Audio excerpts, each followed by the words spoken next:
बिस्मिल्लाहिर्रहमानिर्रहीम। Dear students, अस्सलाम वालेकुम। आज का जो हमारा टॉपिक है 9th मैथमेटिक्स का चैप्टर नंबर 1 का लेक्चर नंबर 2 है। इससे पहले कल हमने लेक्चर नंबर 1 में मैट्रिक्स के बारे में पढ़ा था कि मैट्रिक्स की डेफिनेशन क्या है, किसने ये थ्योरी डेवलप की और इनके यूजेस क्या हैं। तो आज उस मैट्रिक्स के बारे में पढ़ेंगे कि छोटी छोटी कुछ डेफिनेशंस हैं उससे रिलेटेड जो पेपर में पूछ ली जाती हैं। आज हम उनके बारे में स्टडी करेंगे। सबसे पहली डेफिनेशन आ जाती है रोज़। तो पहले मैं एक मैट्रिक्स लिख लेता हूँ, फिर हम उसको एक्सप्लेन करते हैं। लेट्स सपोज हमारे पास ये कोई ए मैट्रिक्स है, इसके जो एंट्रीज़ हैं, ये जो इसके मेंबर होते हैं जो हम यूँ लिखते हैं 2 3 7 5, इनको बोला जाता है एंट्रीज़ या एलिमेंट्स। एंट्रीज़ या एलिमेंट्स। अब the entries presented in horizontal way, दो तरह, ये इस तरह जो राइट से लेफ़्ट की तरफ पोजीशन होती है, जैसे ये मेरे पास मार्कर हैं, मैंने इसको ऐसे लेफ़्ट टू राइट रखा हुआ है। इस पोजीशन को इंग्लिश में बोलते हैं हॉरिजेंटल। क्या बोलते हैं? तो हमारे मैट्रिक्स के अंदर जो नंबर हॉरिजेंटल वेज में होंगे, जैसे 2 3 हो गया और ये 7 5 हो गया, ये किस वे में है? हॉरिजेंटल वे में है।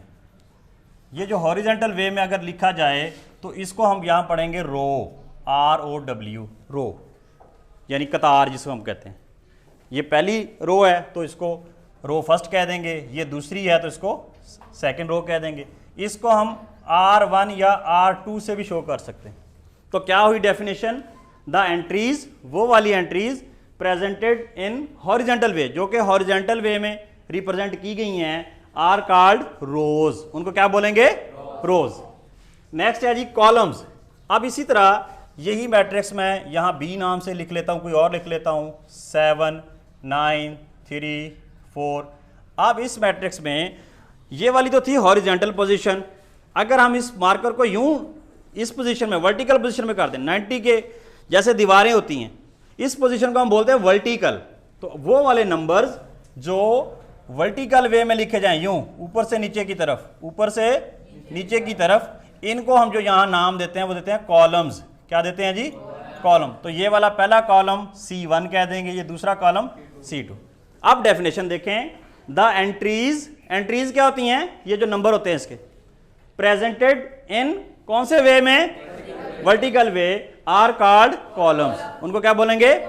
अगर हॉरिजेंटल वेज होंगी तो वो कहलाएंगी रोज, और अगर ऊपर से नीचे जैसे वापडा के खंबे होते हैं, जैसे दीवारें होती हैं टॉप टू बॉटम, तो उसको हम क्या बोलेंगे? कॉलम्स। नेक्स्ट है जी ऑर्डर ऑफ मैट्रिक्स। ये बड़ी मशहूर ज़माना डेफिनेशन है। ऑर्डर का मतलब वो हुक्म वाला ऑर्डर नहीं है, बल्कि अरेंजमेंट, तरतीब, कि जी किस ऑर्डर की ताकत कितनी है, किसी मैट्रिक्स की, उसके अंदर कितनी रोज हैं, कितने कॉलम हैं। ऑर्डर का मतलब क्या है? किसी मैट्रिक्स के अंदर कितनी रोज और कितने कॉलम्स हैं। तो कहता है जी the number of rows and columns in a matrix are called order of matrix. बड़ी सिंपल सादा सी डेफिनेशन। क्या? द नंबर, नंबर का मतलब तादाद, काउंटिंग, जैसे हम 1 2 3 4 बोलते हैं। किसकी? रोज की। और किसकी? कॉलम। अब मैट्रिक्स के अंदर है ही क्या? दो चीजें, रोज एंड कॉलम। अगर उनकी तादाद गिन ली जाए और एक खास तरतीब से लिख दिया जाए तो वो बन जाता है ऑर्डर। क्या बन जाता है जी? तो number of rows and columns किस में? मैट्रिक्स में, are called order of matrix. क्या कहलाएगा? अच्छा, कहता है सपोज हमारे पास कोई मैट्रिक्स है, if a matrix has m रोज। मिसाल के तौर पर मैं यहां कोई मैट्रिक्स C लिख लेता हूं, 3 2 4 7 9 1। अब ये मैंने कोई मैट्रिक्स लिख लिया। सपोज वो हम कहते हैं जी उसकी रोज को हम m कह देते हैं। ये इसकी फर्स्ट रो है, ये इसकी क्या जी? Second row. इसका मतलब रोज कितनी हो गई? 2। एंड n को हम कॉलम कह लें, इनको हम कॉलम को n से शो कर दें, यानी इनको n से शो कर दें, इसको m से शो कर दें। तो फिर ऑर्डर ऑफ मैट्रिक्स क्या होगा जी? ऑर्डर ऑफ मैट्रिक्स का जो फार्मूला होगा वो m/n क्या होगा जी? m, यहां डैश लगाएंगे, ये माइनस नहीं है, बाय फिर डैश ये n। अब m से क्या मुराद है? नंबर ऑफ रोज, यानी रोज डैश बाय कॉलम्स। अब हम देखते हैं इसमें कितनी रोज हैं? 1 एंड 2, तो 2 रोज हो गई बाय कॉलम कितने हैं जी, एक 1, ये 2 और ये 3, तो ये 3 हो जाएंगे, 2/3। अब इस मैट्रिक्स का ऑर्डर क्या हो गया, 2/3। अब हम देखते हैं इसके डिफरेंट एग्जांपल्स को देखते हैं। ये हमारे पास आपकी एक्सरसाइज 1.1 का क्वेश्चन नंबर 1 दिया गया है। उसमें ये 1 2 3 4 5 6 7 एंड 8 पार्ट्स दिए गए हैं। जस्ट इसमें यह बताना है कि मैट्रिक्स का ऑर्डर क्या है। ऑर्डर से मुराद कितनी रोज हैं और कितने, लेकिन एक एहतियात, जब ऑर्डर बताना है, तरतीब बतानी है, पहले रोज बतानी है फिर कॉलम्स बताने हैं। अगर आपने क्या कॉलम पहले बता दिए रोज बाद बता दो, वो उलट हो जाएगा। अब देखें आपने क्वेश्चन को सॉल्व कैसे करना। अब ये ए दिया गया, आप यहां लिखेंगे ऑर्डर ऑफ ए।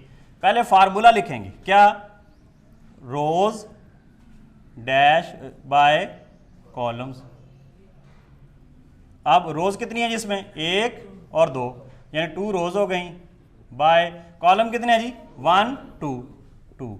अब ये आंसर आ गया जी, इस क्वेश्चन का ये आंसर था। है ना आसान, ये मुश्किल है। अच्छा, इसी तरह बी दिया गया है, हम उसका भी यहां फार्मूला लिख लेंगे जी, ऑर्डर ऑफ बी।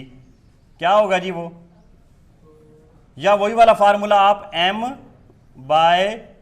भी लिख सकते हैं। अब m क्या होती है, रोज, एक रो और ये दूसरी रो, 2 रोज होगी, 2 लिख दें, डैश बाय कॉलम कितने हैं जी, 1 2, ये 2 लिख दें, ये इसका आंसर आ गया। आसान है मुश्किल है। इसी तरह ये सी आ गया हमारे पास, हम यहां लिखेंगे जी ऑर्डर ऑफ सी, तो क्या लिखेंगे, m/n।